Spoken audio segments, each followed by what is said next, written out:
¿Qué significa el reino de Dios para nosotros? Dios tiene el primer lugar de nuestra vida.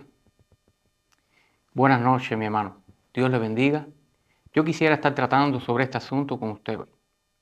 Vamos a ir a la palabra del Señor que está en Mateo 13:44. Vamos a estar leyendo.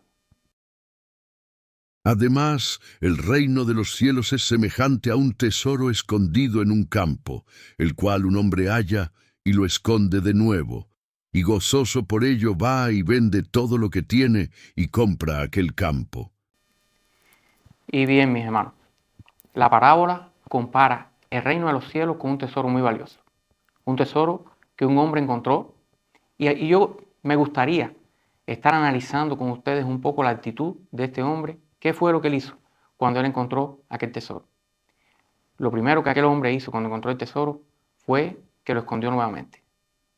Esa actitud de este hombre denota el celo, el aprecio que él tenía por aquello que había encontrado. Él lo valoró como algo muy valioso. La segunda situación que ocurrió en la vida de este hombre cuando encontró aquel tesoro, dice que él se regocijó, que se llenó de gozo cuando encontró aquel tesoro. Y es lo que sucede, hermanos míos, cuando encontramos un tesoro valioso, cuando encontramos el reino de los cielos. Aquel hombre recibió en el momento que encontró aquel tesoro una alegría que antes él no tenía. Y lo tercero que hizo este hombre fue la actitud de salir de aquel lugar y vender todo lo que tenía para comprar aquel campo donde estaba el tesoro tan valioso que él había encontrado. Esta parábola ejemplifica 100% lo que sucede en la vida de una persona cuando encuentra el tesoro más valioso que existe, que es el reino de los cielos. Cuando una persona encuentra ese tesoro, lo esconde en el lugar más especial de su vida, en lo más interno de su ser, porque él sabe que ha encontrado un tesoro extremadamente importante, un tesoro extremadamente valioso, que no tiene dinero que lo pueda comprar. Eso es la salvación. Eso es lo que significa la presencia de Dios en la vida de una persona. Lo otro que sucede inevitablemente cuando una persona encuentra a Dios, encuentra su reino, es que la persona se llena de gozo. La persona recibe una alegría que no tenía antes, una alegría que no depende de circunstancias. Aún cuando el mundo esté cayéndose en pedazos alrededor, esa persona puede tener gozo, paz y alegría, porque eso es lo que transmite el reino de los cielos. Y el tercer punto, cuando una persona recibe a Jesucristo como su Salvador, la persona renuncia a todo lo que significaba algo importante en su vida antes de conocer a Jesús. La persona renuncia a vicio, renuncia a orgullo, a la fama, renuncia al pecado. ¿Por qué? Porque el reino de los cielos es un tesoro extremadamente valioso que esa persona encontró. Y cuando Jesús llega al corazón de una persona, el corazón de esa persona cambia para siempre. Es imposible que una persona conozca de verdad a Jesucristo de Nazaret y permanezca siendo el mismo. Ahora, quiero llevarlos un momento a una historia bíblica que está en Génesis 22. Vamos a estar leyendo unos versículos de allá, de una historia de Abraham.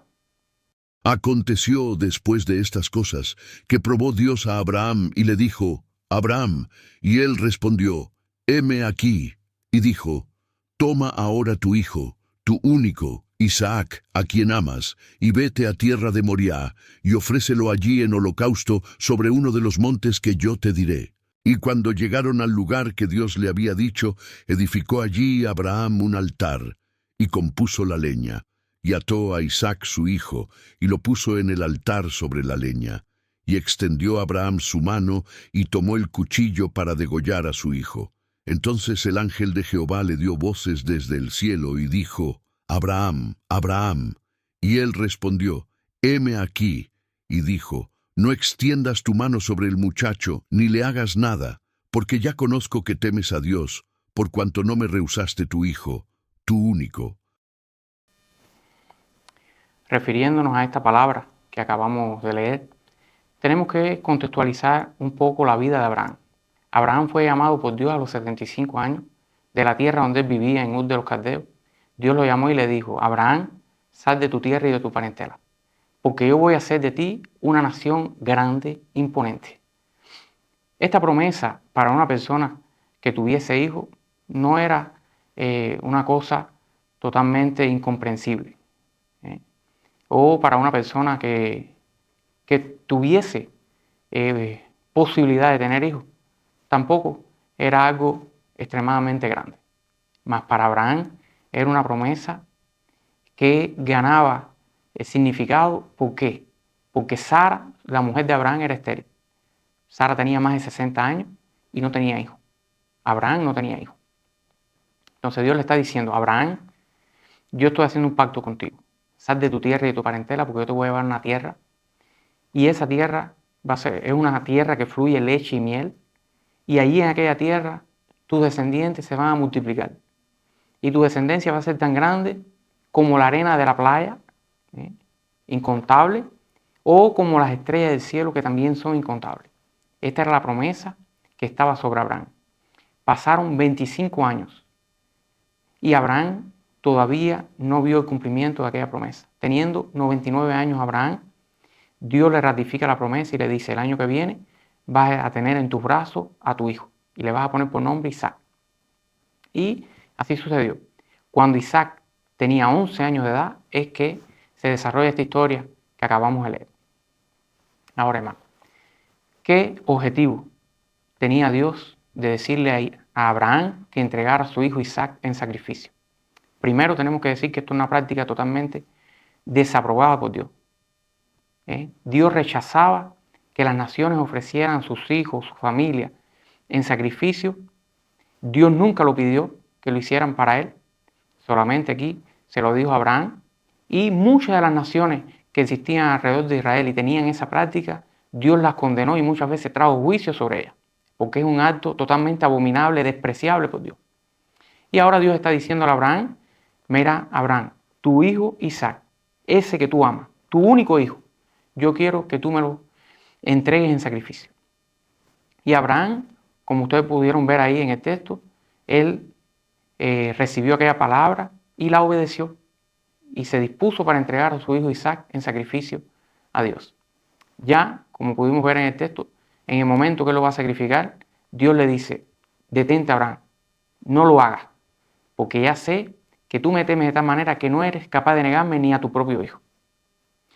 Entonces, hermano, yo me he preguntado tantas veces por qué Dios le puso esta prueba a Abraham. Dios no necesita que lo justifiquemos y Dios no necesita darnos ninguna explicación a nosotros de por qué Él hace las cosas. Pero yo he encontrado algunas posibles explicaciones por las cuales puede ser que alguna de ellas sea la causa por la cual Dios le pidió a Abraham que hiciera aquello. La primera explicación que yo encuentro es que tal vez Isaac estaba compitiendo con Dios por el primer lugar en el corazón de Abraham. Es posible, existe la posibilidad que tal vez aquella fe tan genuina que Abraham tenía en Dios, de ser Dios todo y sin Dios nada, se había desvirtuado un poco por la presencia de su hijo Isaac. Tal vez Abraham estaba dedicando muchísimo más tiempo a Isaac y relegando un poco a Dios en su consagración a él. Puede ser, es una posibilidad. Y si esta fuera la causa, un llamado de atención que Dios nos hace en esta noche, la importancia de no colocar en el lugar de Dios nada de lo que tenemos de bendición que Él nos ha dado. Por ejemplo, puede ser un hijo, tantos padres por ahí que dicen que para ellos lo más importante es su hijo.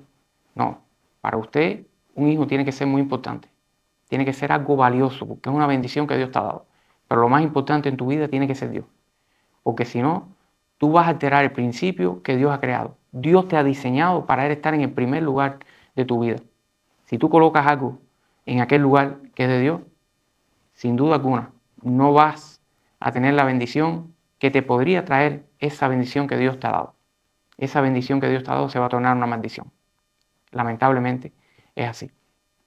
Entonces, y dígase, cualquier cosa que quiera ocupar el primer lugar en nuestra vida, en lugar de Dios, el orgullo, dinero, trabajo, cualquier cosa, va a ser algo que va a estar contra el principio que Dios ha establecido para darte su bendición en tu vida. Segundo motivo que yo analizo y puede ser la causa de que Dios le hiciera esta petición a Abraham, pudo haber sido tal vez que Dios quería, Abraham no se había desvirtuado en nada, continuaba teniendo a Dios en el primer lugar. Para él seguía siendo Dios lo más importante, pero Abraham tenía que renunciar a su hijo, colocarlo en las manos de Dios, para que entonces Dios desarrollara aquel plan maravilloso que él tenía para Isaac. Que Abraham hiciera una renuncia total, y entregara a Isaac como hijo de Dios, para que Dios entonces dispusiera de él y realizara aquel sueño maravilloso, aquella promesa linda que Dios le había hecho a Abraham de multiplicar la descendencia de él como la arena de la playa o las estrellas del cielo. Es una posibilidad que también creo que es factible. Y la última, que es una posibilidad de las más claras que existe, es Isaac era un tipo de Cristo. Podemos ver cómo en el texto Dios le dice que me entregues a tu hijo amado, a tu único hijo. ¿Y quién tomó una actitud semejante a la actitud de Abraham con su hijo amado? Dios hizo lo mismo. Cuando Dios entregó a su hijo Jesucristo, ¿qué dice Juan 3:16? Que de tal manera amó Dios al mundo que ha entregado a su hijo unigénito, a su hijo amado. Entonces Isaac es un tipo que anunciaba el sacrificio que Dios iba a hacer para perdonar nuestro pecado. Cómo Dios iba a vaciarse de la comunión con su hijo. Cómo Dios iba a enfrentar el sufrimiento de su hijo para salvarnos a nosotros.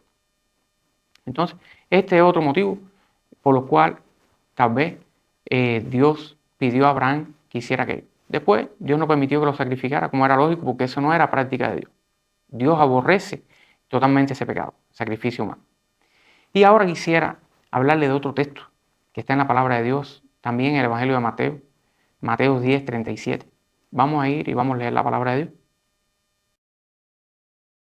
El que ama a padre o madre más que a mí, no es digno de mí. El que ama a hijo o hija más que a mí, no es digno de mí. Entonces, mis hermanos, esta palabra que acabamos de leer es una palabra bien dura.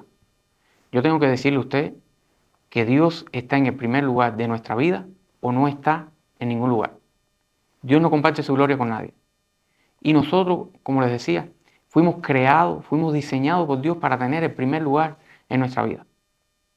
Entonces, hermano, quiere decir por eso que Dios nos está diciendo para aborrecer a nuestros hijos, a nuestra esposa, a nuestros padres.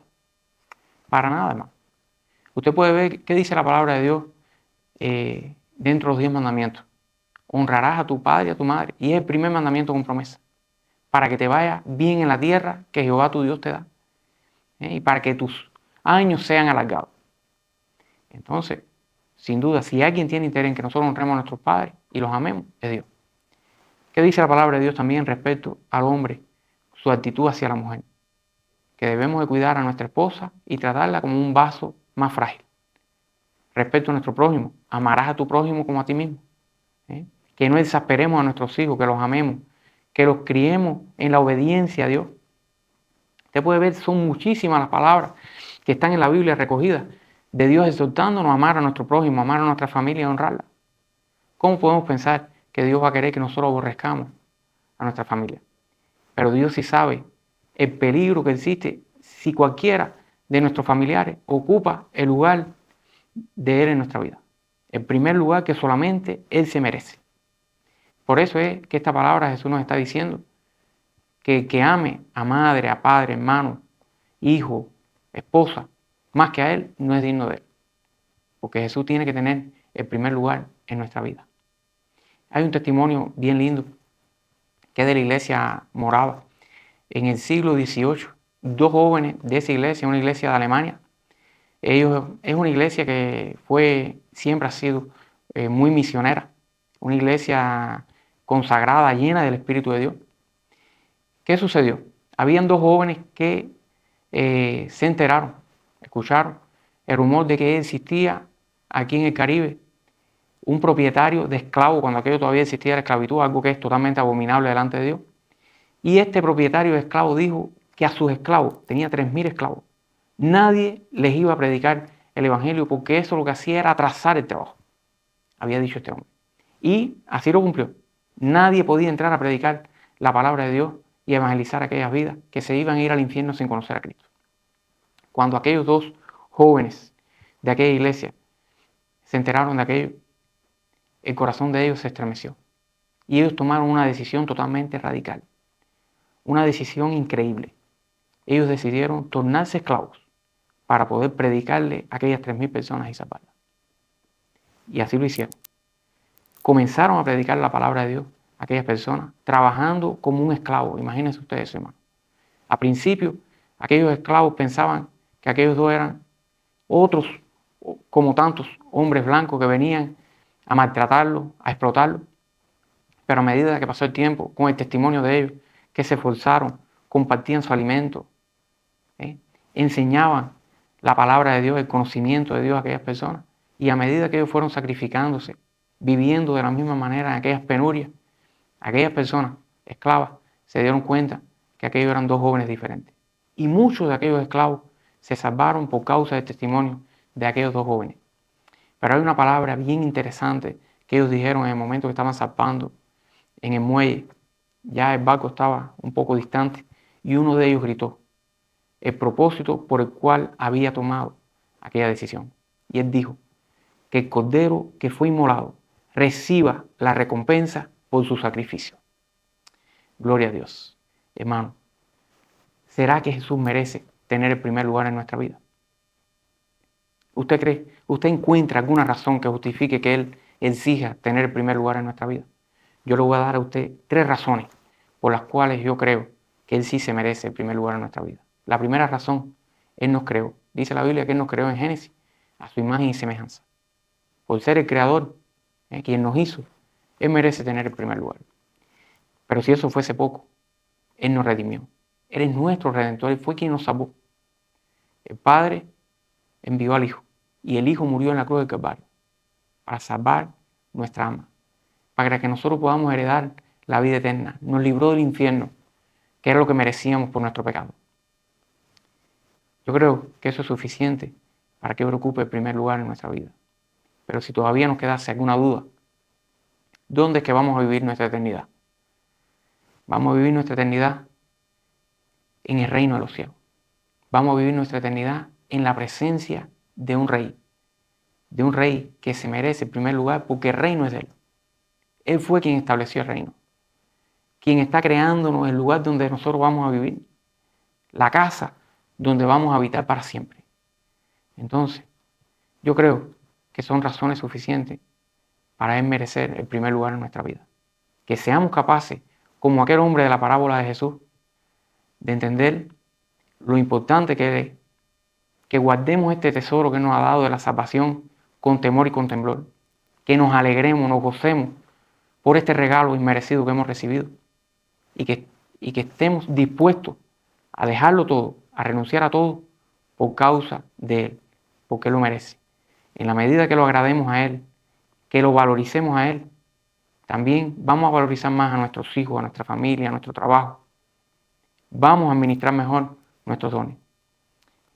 Y digamos en voz alta, como aquel joven moravo, que el cordero que fue inmolado reciba la recompensa por su sacrificio. Gloria a Dios. Dios te bendiga, mi hermano. Si has llegado hasta aquí, quiero convidarte a que te suscribas en nuestro canal. Aprietes ahí la campanita, le des un like y también comparte este contenido con otras personas para que el Evangelio llegue a aquellos que no han escuchado de Él y por esta palabra, inspirada por Dios, muchas personas se arrepientan de su pecado. Inscríbese en el canal. Eso nos ayuda para que llegue el contenido a muchas más personas. Dios bendiga su vida, mi hermano, y un fuerte abrazo.